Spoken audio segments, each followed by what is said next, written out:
all the congregation of the people of Israel moved on from the wilderness of Sin by stages, according to the commandment of the Lord, and camped at Rephidim. But there was no water for the people to drink. Therefore the people quarreled with Moses and said, "Give us water to drink." And Moses said to them, "Why do you quarrel with me? Why do you test the Lord?" But the people thirsted there for water, and the people grumbled against Moses and said, "Why did you bring us up out of Egypt to kill us and our children and our livestock with thirst?" So Moses cried to the Lord, "What shall I do with this people? They're almost ready to stone me." And the Lord said to Moses, "Pass on before the people, taking with you some of the elders of Israel, and take in your hand the staff with which you struck the Nile, and go.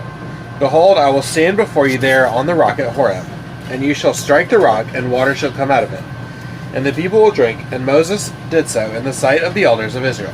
And he called the name of the place Massah and Meribah, because of the quarreling of the people of Israel, and because they tested the Lord by saying, "Is the Lord among us or not?" Then Amalek came and fought with Israel at Rephidim.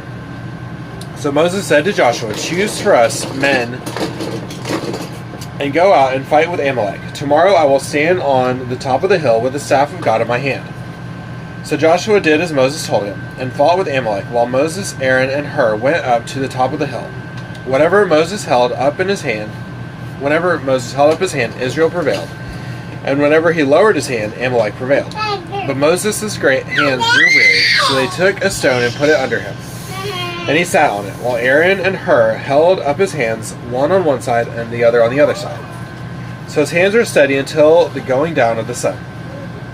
And Joshua overwhelmed Amalek and his people with the sword.